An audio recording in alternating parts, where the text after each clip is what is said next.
First of all, do you hear the song in the background? Why are these events so cringe? Why who was like, Nikki, Eye of the Tiger? Eye of the Tiger is what you need, Nick. Get the Eye of the Tiger, girl. That's what you need. What the hell? Like, why? Why do that? Why is that the thing? Let me close all these so we don't have an incident. Everything's about averageness. Yeah, actually, that's very insightful. I know you might be trying to be funny, but that's actually very insightful comment.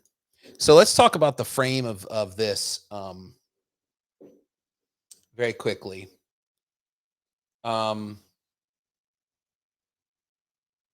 I feel like Nikki Haley's candidacy, like so many others in recent memory, is effective a certain ideology about reasonableness. That reasonable is always between two sides. It appears common sense. It's representative in a positivistic way, the majority. And this was the thing it didn't send before.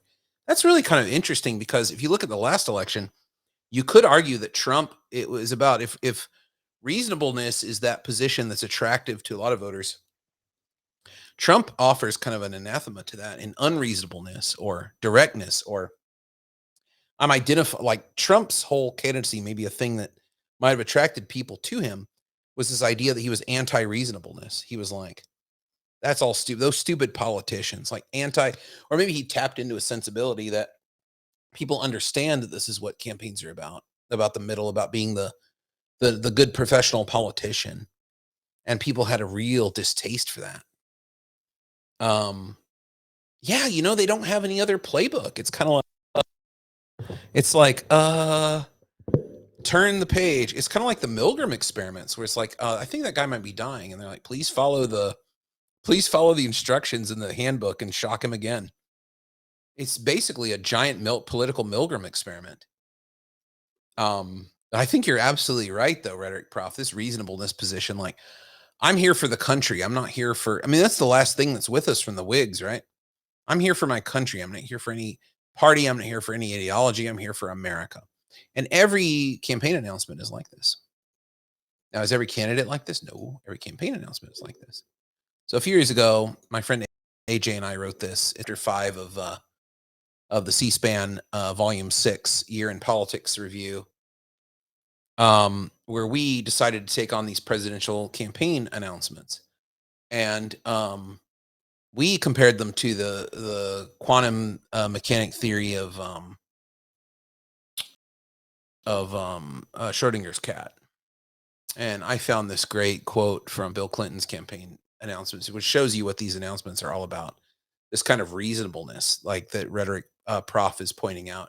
We don't use that in the article. I kind of wish we had because it's a really nice way of putting it. But instead, we talked about how you had to appear presidential and give presidential discourse and also be a regular citizen at the same time, which is not possible. You can't be the president and a regular citizen at the same time, but you're required to. You have to provide presidential discourse before you're president. And then you also have to sound like you're like the guy down the street. So we did this analysis. We said there's not stuff. People don't really think about it as presidential discourse. But C-SPAN really liked it. So we used the C-SPAN video library and we talked about how these things are set up. Space and place is an important part. You create consubstantiality between yourself and the space and the place and the time of America.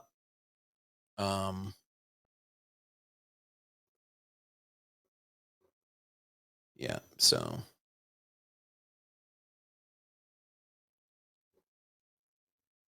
the reason I'm cited here is because I created the clips in the C-SPAN library, and they want those clips used and those clips on there. So we talked about location is an important part of it. We went through a lot of announcements on that. Each person refers to their city, where they are currently, where they're from, and America. And then they also talk about their childhood, their upbringing, and their family is an important part of these announcement speeches. And then they look for a place from which they can then reach for the presidency. They can either look to history for that, or they can look to some exigence of things got so bad I really had to reach out and Things were so bad I had to throw my hat in the arena. Normally, I'm not like this, but I'm also the best person for the job. So it's like there are all these contradictions in political announcement speeches like this that I think are very funny. And always the government. I'm the person who can stand up for you to the government. Elizabeth Warren calling out corruption.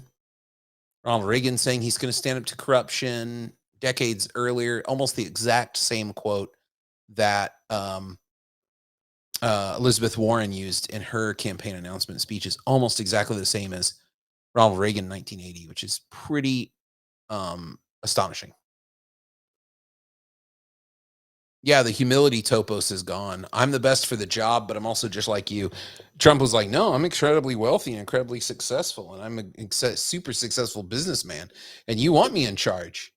You need me in charge. You need me on that wall. I think of Colonel Jessup from what's that movie called? I don't know. I really like that movie. It's like Tom Cruise, and they're like trying some people for killing a Marine. A Few Good Men, is that what it's called? A Few Good Men? In places that are dark that you don't want to talk about. You need me on that wall. You want me on that wall. That's like the Donald Trump discourse is like Colonel Jessup. So yeah, and then the everyday, the connection to history. We're part of a historical moment, and then everyone also reaches on to exceptions. Here's Donald Trump talking about why he's exceptional. It's kind of a weird. Am I supposed to dislike them? I sold to the Chinese. I sold them a building.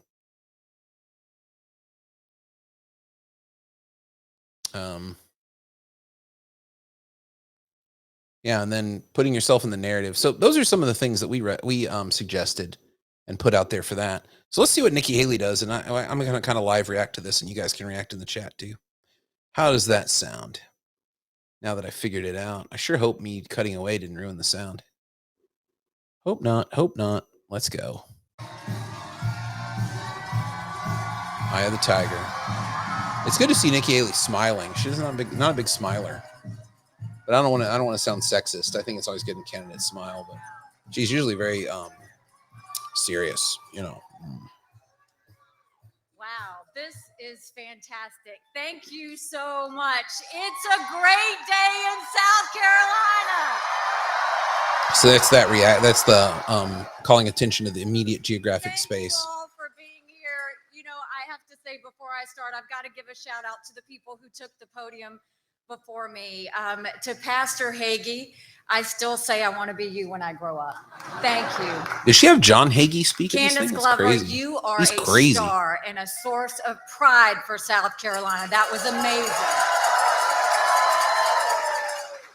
Caton Dawson, you will forever be the best party chairman South Carolina has ever had.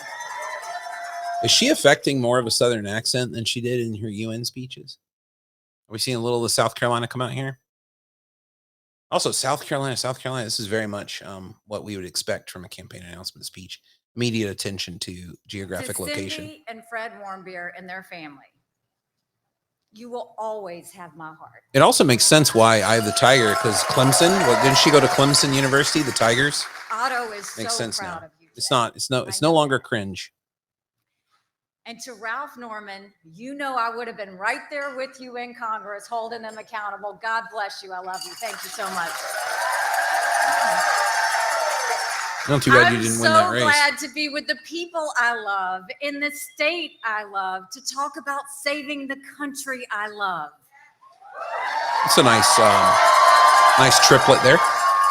Very nice. I have always had a deep belief in America. But I know America. What does that mean? I've always had a deep belief in America. What a weird thesis. You'd think you'd start with something like a little bit more concrete, but maybe she will. Maybe she'll go more America concrete. Is better than all the division and distractions that we have today. And I'm confident that the American people agree. My opponents might say otherwise, but I believe strongly that America exists. To move past the stale ideas and faded names of the past And we are more than ready for a new generation to lead us into the future. Oh, so is she introducing a much younger candidate? A new generation will lead us in the future. How old is Nickki Haley anyway? I come here today with a vision of that future. I see a strong America full of opportunity that lifts up everyone, not just. No, this is too generic. I don't think this is very good.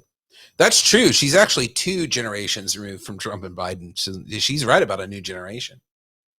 It's time for middle 50-year-old people to take control of the country. So the octogenarian ragtime, like everyone knows how to Charleston who works in the White House. I think that this is way too generic to be any kind of a good announcement speech. You got to start with like some kind of concrete narrative about South Carolina and move into like, here's how I know it can be because we've lived it together. And then here's where we are. Here's what we have now. And then give like 4 or 5 concrete examples of divisiveness that's tired and old and dirty. And then be like, I know we can do better. And I'm here to help do better.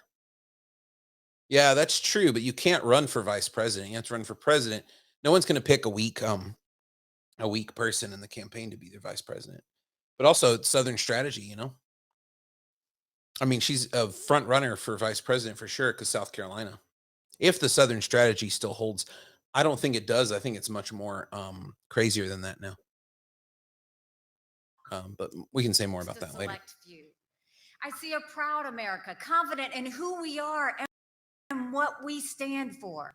And I see America leading the world in freedom and in peace.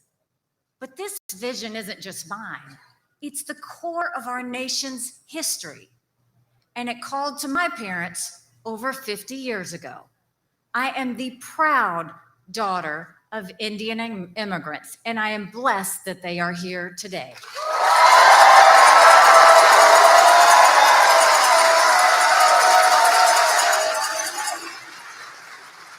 The immigrant story would have been better to lead with. My parents left India in search of a better life. See, this is where the speech starts. What is all that garbage? In Bamberg, South Carolina. This is like watching an undergraduate speech where they start with like, I'm going to talk to you today about America and a better vision of America. And I'm going to, yeah, that's true, rhetoric prof. It's not as good as Trump's Diwali message. And I'm going to talk to you today about my vision of America and how we can do so much better and what I think we can do and how we can do things better, blah, blah, blah, blah, blah. Okay. 50 years ago, my parents went, I mean, that's the start. What is all this preamble garbage? It's also like the TikTok and YouTube vlogging start of speeches like, so anyway, today I was thinking blah, blah, blah, and I want to talk about, no, it's just not a way to hook people. This is where you start, Nickki Haley, right here. This is where you start. Or anybody announcing they're going to run for president. Start with the good stuff. Put us in a story. Put us in a narrative. I mean, it's just old dispositio from the Romans, you know? A little bit of exordium and a lot of narratio is the way I feel like it should go.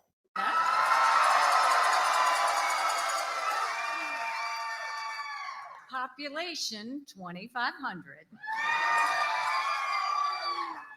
Why are people cheering for low population this week? Our little town came to love us, but it wasn't always easy. We were the only Indian family. Nobody knew who we were, what we were, or why we were there. Yeah, we still don't. But my parents knew. And every day they reminded my brothers and my sister that even on our worst day, we are blessed to live in America. True that. True that. Bless up, bless up. So the thing I'll say right now is it's just way too vague to be in the top of the announcement speeches. It's just not good enough. They were right then, and they're right now. My parents came to a country that was gaining strength and growing in confidence. The cadence of this is like a newsreader. I think she's reading too much off the teleprompter. The cadence of this is like CNN. You know, it's like, my parents came to U.S. for its many benefits. They were right then, and they're right now. It's like that BBC newsreader vibe. The benefits of the United States are great. My parents recognized it, as all of us do today. You got to get that. It just sounds like a newsreader, and it's not the appropriate kind of passion for somebody who's taking on the immense burden of running for president, saying, I'm going to take on being the president. You have to perform that Herculean lift, that you have to perform the lift.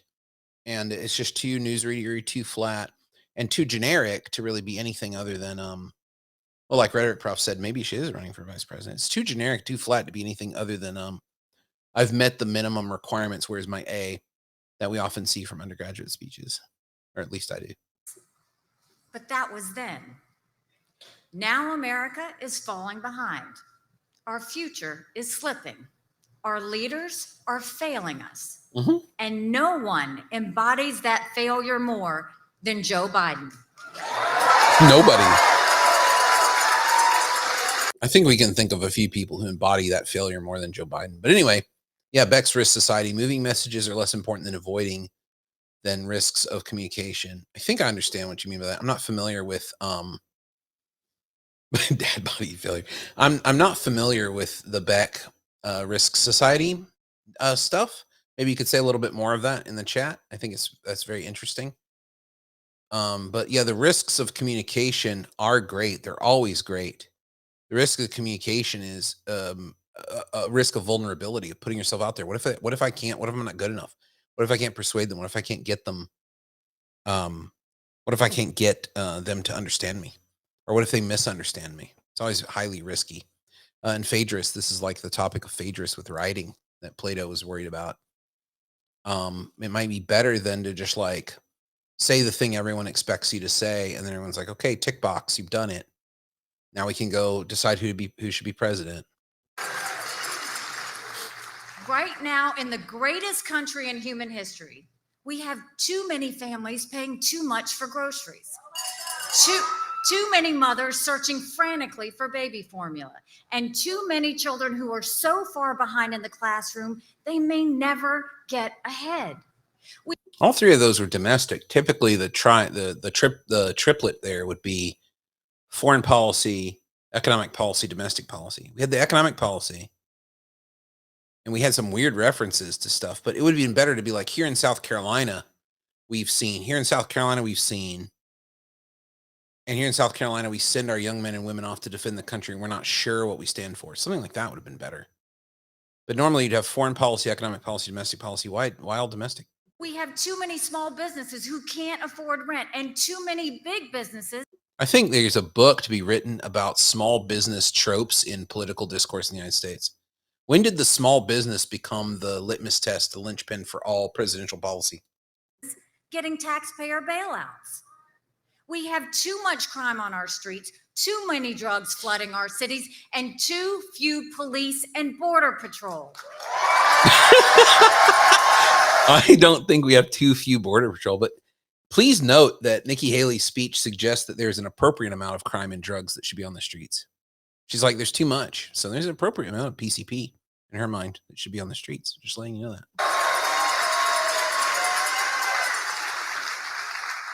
Yeah, maybe Nick. Joe Biden That's a good read. Our leaders put too much trust in big government and too little trust in the American people. That's another good one too. Like big government and small business; those two things seem to rise together as tropes in American politics. Spiraling towards socialism with the new $1 trillion spending bill. There's that accent again. They have a spiraling towards socialism every few months, and a national debt over $30 trillion. This is not the America that called to my parents. And make no mistake, this is not the America I will leave to my children. Oh, you think you can do worse?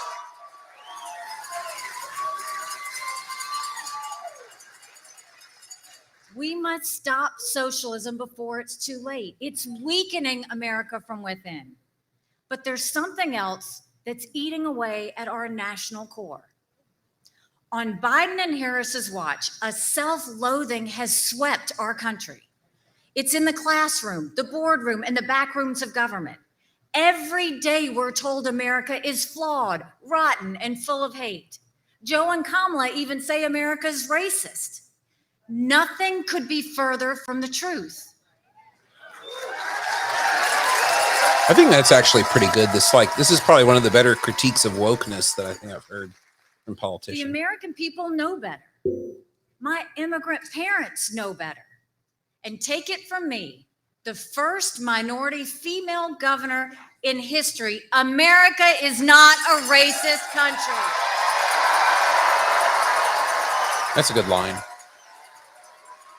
It could have been done better, but it's good to go after the wokeness like this. Like you can say, so I think that the strategy would have been better if it had been like, here are all these myriad problems, but there's one thing that's at the root of it. And that's this idea that America is broken, that America's a bad place, this self-loathing. I think that would have been a better way to tie it together. She's trying, speechwriters are trying, but it would have been much better to have it more centralized on that self-loathing bit, I think. Would have been pretty cool. This self-loathing is a virus more dangerous than any pandemic. It's a system of a lack of pride in our country and a lack of trust in our leaders. And it ignores the values that have sustained America since our founding. I have traveled around the world and back. I've seen what else is out there. America isn't perfect, but the principles at America's core are perfect. This suddenly got really interesting. I kind of like this. Suddenly got really interesting. I wish that this had been, I mean, it's like burying the lead, you know? Like all that generic stuff at the beginning, you could have cut that. You could have gone right to it. Like, we face myriad problems, but what do they all have in common? What's the thing that the myriad problems that we face in America have in common? One thing, this attitude of self-loathing brought about by people who love big government, people who love woke culture. That would have been so much better. I don't know why they didn't. Like, it's the most frustrating thing about political speech is when the lead is buried. Like, this is a good angle to take. And also more stuff about the where you are and when you are and the immigrant story of South Carolina. Like, not anymore. I mean, that would have been so good. Hello, Lucas. Welcome. We are streaming again. USA, we stream in. And the American people are not full of hate. We're full of love, and we are sustained by faith. I always go back Full to of the book something. of Joshua. Be strong and courageous. Do not be afraid. Do not be discouraged, for God will be with you wherever you go. See, these things would work so much better together if they were just mixed properly together. It's all disparate kind of things. I think maybe Rhett Prof is right that it's like we're ticking the boxes. We're not going to take the risk of putting a position out there, but I'm going to be like, here's the Jesus box, here's the economic box, here's the woke culture box. And that way we don't have to communicate. We can just kind of move through the low risk, like the ritual of communication, and not actually kind of make a case. But it's an insightful comment. It's making me think a lot about how I'm teaching speech too, as well. And what the students are doing that makes sense to me. But this is helping me make sense of that.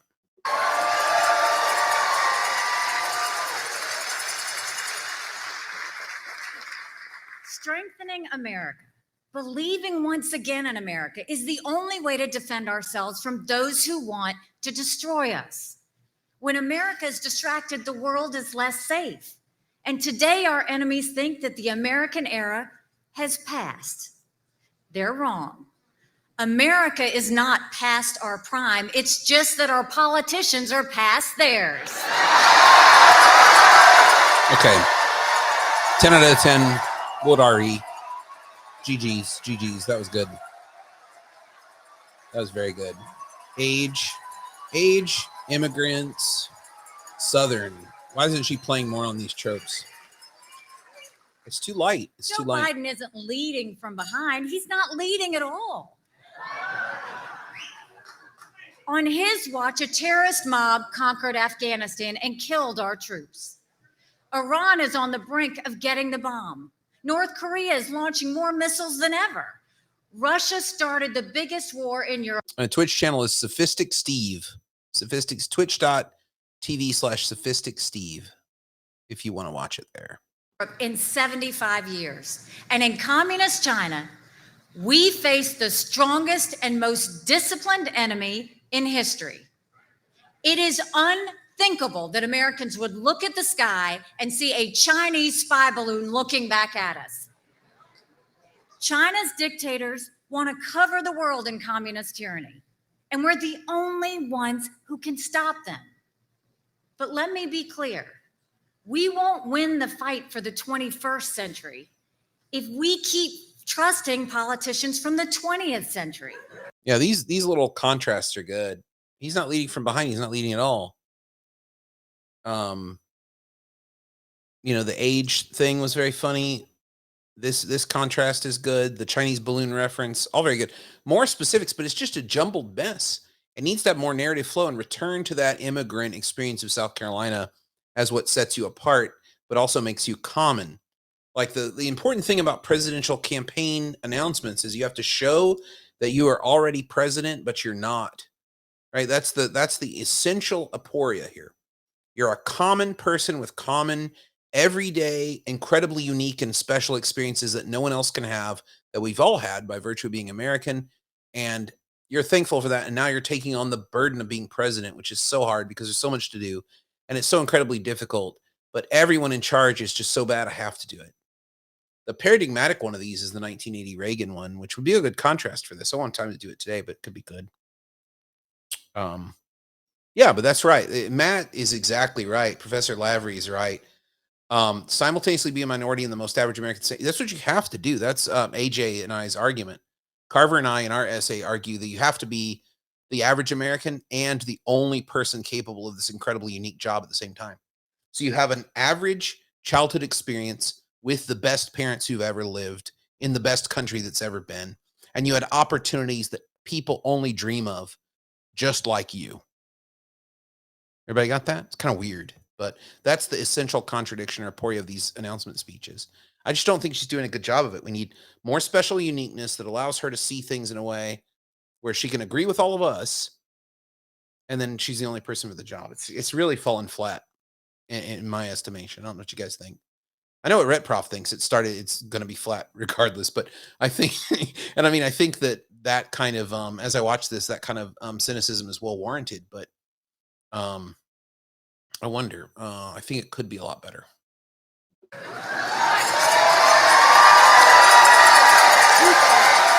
Oh, you're so loud, Nikki fans. The Nikki stands are too loud. America is on a path of doubt, division, and self-destruction, a path of fading patriotism and weakening power. Uh-oh. The stakes are nothing less than our survival. And you and I and every American is being summoned to bold action. And so I have an announcement to make.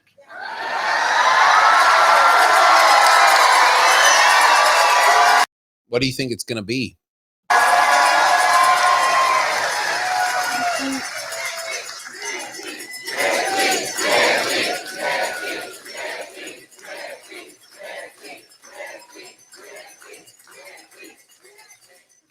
I stand before you as the daughter of immigrants, as the proud wife of a combat veteran. Okay, why are we just now hearing about that?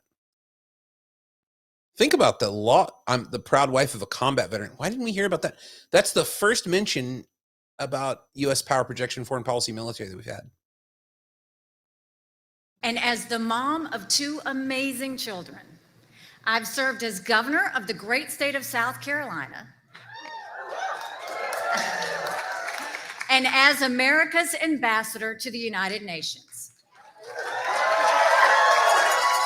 United Nations getting a cheer. And above all else, I'm a grateful American citizen who knows our best days are yet to come if we unite and fight to save our country. Sonny, she's still bottom tier, I think.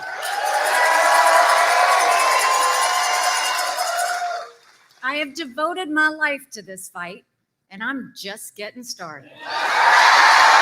This is so frustrating. It's like watching somebody, it's just very frustrating watching the ingredients be spilled in all kinds of different bowls and someone trying to cook. It's like You have all the perfect ingredients of all kinds of really great stuff to do in the speech here. And it's just badly handled all the way through, badly done. It's really badly done.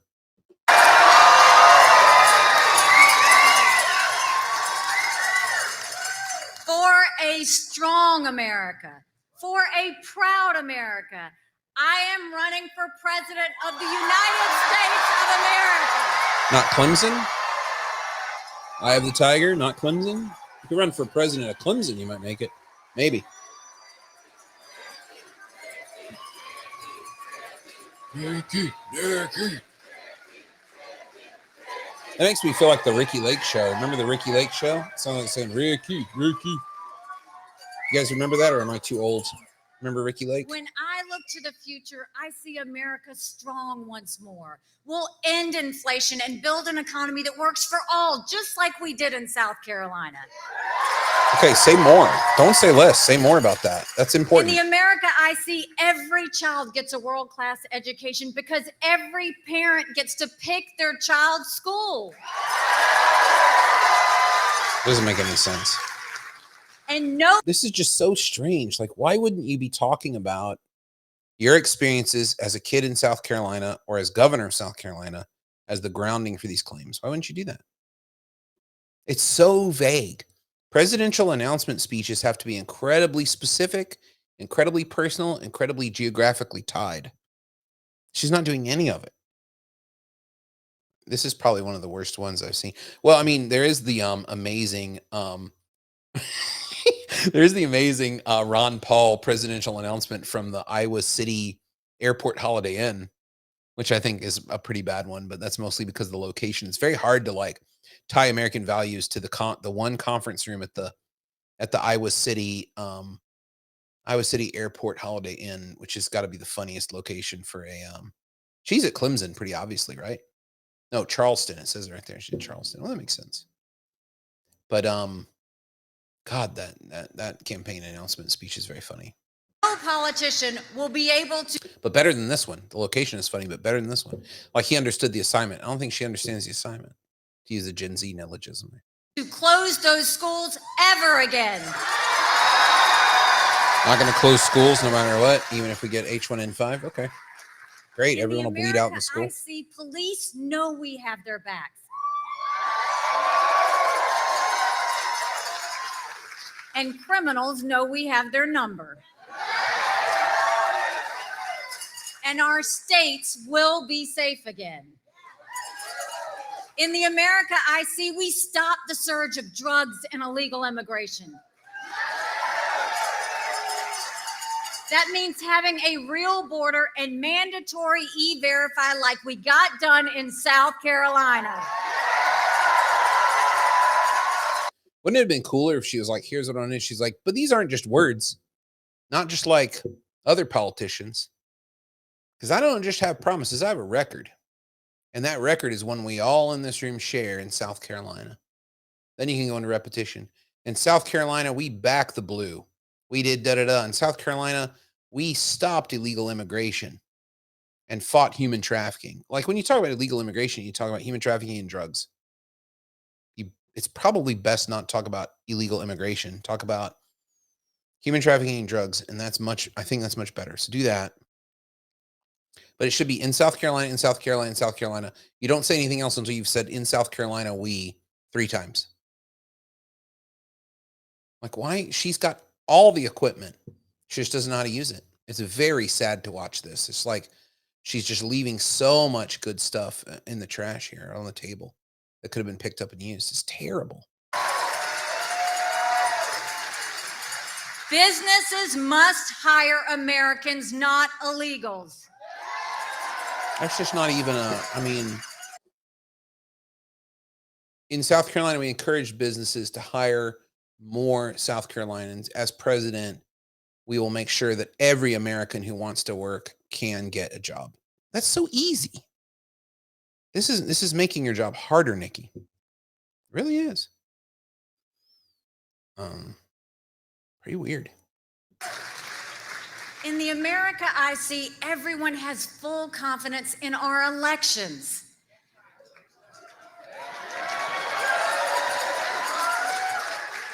Voter ID will be the law of the land, just like we did in South Carolina.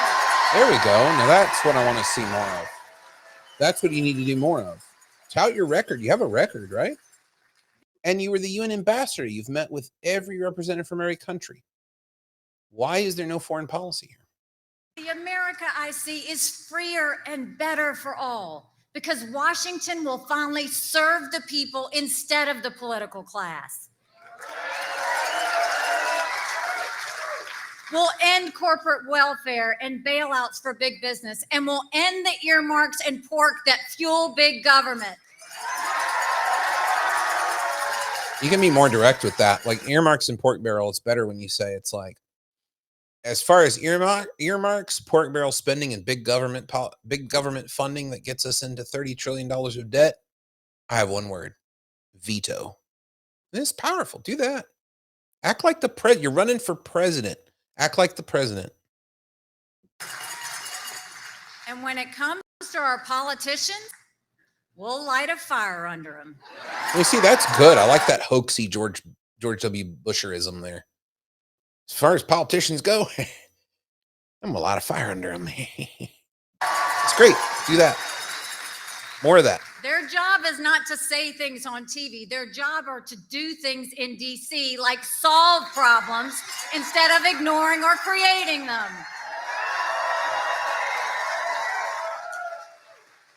We talk more about South Carolina government. In the America I see, the permanent politician will finally retire. Oh, that's a good line. I like that. That's very good. I like that one. Very nice. We'll have term limits for Congress.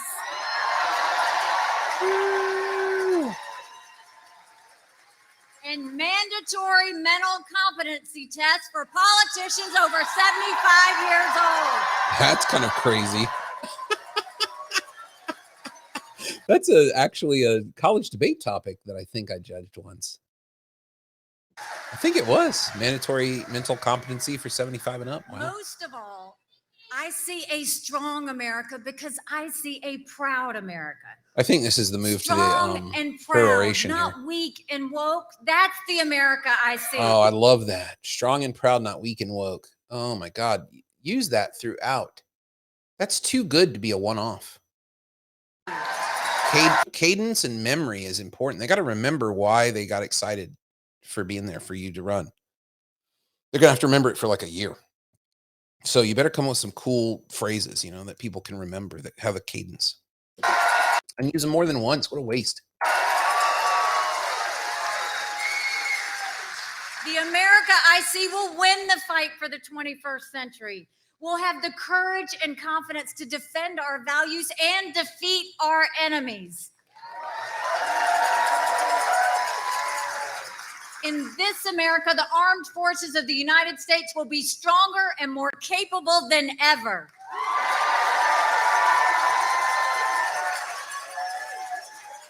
Yeah, there you go. A strong military doesn't start wars. A strong military prevents wars.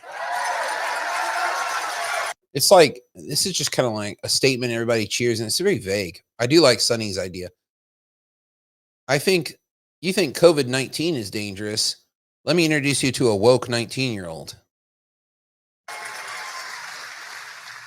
In this America, we'll start pumping more oil and gas and stop buying dirty oil from Venezuela.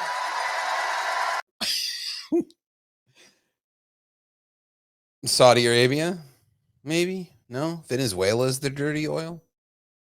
Oh, it's dirty because it's socialist, but the oil with the blood in it is okay. How about we'll stop buying oil from our enemies? That would be great.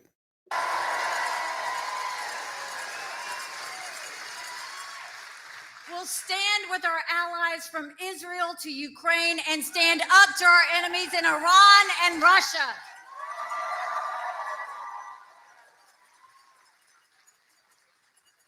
And in the America I see, communist China won't just lose. Like the Soviet Union before it, communist China will end up on the ash heap of history.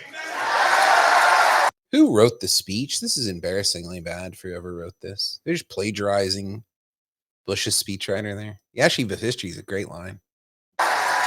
but it's not theirs. It's Bush's 9/11 speech.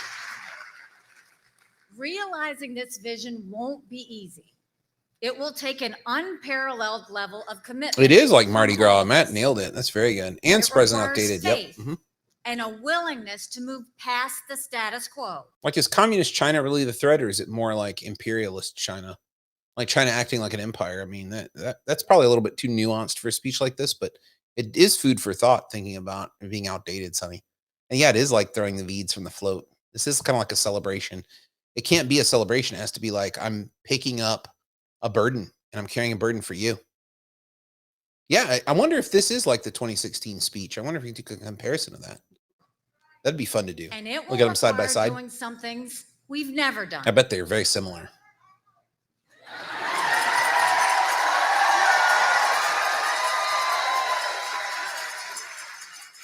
Like sending a tough as nails woman to the White House.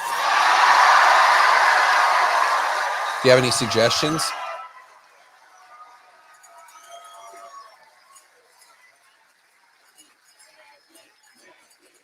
I mean, I wonder if Trump will throw the same Hillary problems, the problems he had with Hillary, at her in the We need primaries. someone who can shake up Washington and the political class. I've done it before, starting right here. I will always be grateful to the people of South Carolina who took a chance on me. I love you too. Matt has a very good point. When I ran against the longest serving legislator in the state, no one said I had a shot. But together, we won. That was kind of crazy that she won that. When I ran for governor, people said, Nikki, who? But together, we won. Maybe this is the peroration. I can't do it without you. I need the people. We cut taxes, created thousands of jobs, and revitalized our economy. I'm always a big fan of we did Business this. We Journal did this. Not started me. calling My South record is Carolina our the record. Beast of the Southeast, which I love. I think it's always good to say we. I think it's very good. And when President Trump nominated me for ambassador to the United Nations, people said I didn't have the experience. Then I went to work.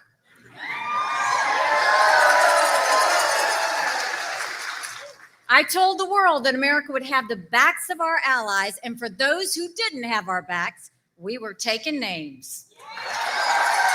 But you're a diplomat, you know. It's like it's a good use of the UN The experience. dictators, murderers, and thieves I don't wanna split that hairs the with UN her. didn't know what hit them. I've been underestimated before. That's always fun. And I've been shaking up the status quo my entire life. If you're shaking up the status quo your entire life, isn't that the status quo? And don't you need to meta shake As I up set out yourself? on this new journey, I will simply say this: may the best woman win. Okay, that was good. Nice close. I hope that's it. Stop talking. That was a great ending. Good night. Thank you for support, and God bless you, and God bless the United States. That's all you can say now.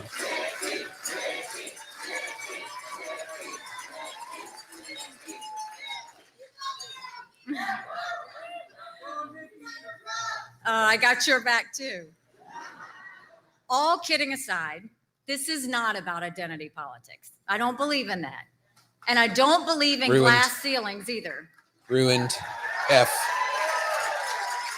I believe in creating a country where anyone can do anything and achieve their own American dream. The college student who's paying too much and getting too little from her education. The young adult in his first real job wondering how he'll ever afford a mortgage or start a family. The single mom working 2 jobs and 3 times harder than everyone else. The small town dad who saw his factory leave town and thinks his future went with it. I'm fighting for all of us because all of us have to be in this together. But hear this: unity does not come from faint hearts or watered down compromises. That just leaves everyone wanting more. Real national unity comes from boldly proclaiming our national purpose and persuading opponents to join us. It's a little bit weirder than My defeating them. purpose is to save our country from the downward spiral of socialism and defeatism. I aim to move America Kind of like that. upward Socialism and toward defeatism freedom are good and enemies. strength. I'll take this message far and wide in the days ahead. And I See you, have a Matt. Thanks for joining the stream. message Appreciate for it. my fellow Republicans.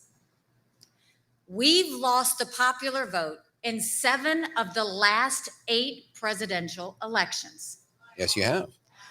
Our cause is right, but we have failed to win the confidence of a majority of Americans. Oh, this is interesting. Well, Didn't that expect ends this. today.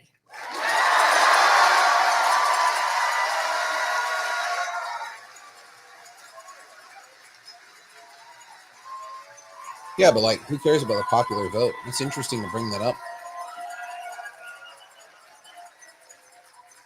You could say, regardless of the electoral If you're count. tired of losing, put your trust in a new generation. And if you want to win, not just as a party, but as a country, stand with me. Yeah, I guess As so. my I guess, family Sonny, and I that's about start it. this journey, we ask for your Don't prayers. poke the bear. And yes, of course, we ask for your vote. But there's something else we need even more. Yeah, that's right. This is the peroration. Something our country needs There's above this, all but then else. there's the thing that's highest. It's your spirit and your belief in America. Look past the failed ideas of the leaders in Washington and find the courage to be part of the solution. Cast off the fear that our best days behind us and join the movement for our country's renewal. See the same America I see and stand for America together with me. I'm more confident than ever that we can make this vision real in our time, because that's what I've seen my entire life. As a brown girl growing up in a black and white world, I saw the promise of America unfold That's very before good. me. Brown As the girl in a proud black and wife white of world a is very good. combat veteran, I saw our people's deep love of freedom and the determination to defend it. You got to use this combat As veteran stuff a governor, lot better. I saw You know? our state move beyond hate and violence and lift up everyone in peace. We And were as no. ambassador, I saw- We were able. I saw it. No. We were able to do it. As the wife of a combat veteran, I strived to, and we accomplished. It's got to be active. You can't just say you saw these things happen. That has nothing to do with you. that America is still the standard. Where we lead, the world follows. When we speak, the world listens. Who we are, the world wants to be. I'll never forget the day as ambassador when I stood on the Simon Bolivar Bridge between Colombia and Venezuela in South America. I watched thousands of Venezuelans walk by, holding their babies in the hot sun for hours to get the one meal they might get that day. Where they came from, they'd been killing zoo animals for food. They were fleeing socialism. I like these and kind of stories. I yearning think these are for great. Freedom. When I left the bridge, the family started to gather around me. I didn't understand why they flocked to someone they had never met. And then it hit me. They didn't care who I was. They cared where I was from. In me, they saw America. And in America, they saw hope. The time has come to renew that spirit and rally our people. Our moment is now. Our mission is clear. Let's save our country and secure our future, and let's move forward together toward our destiny in a strong and proud America. Thank you. God bless you, and God bless America. All right. Thoughts on that as we wrapping up the stream? Thoughts about that?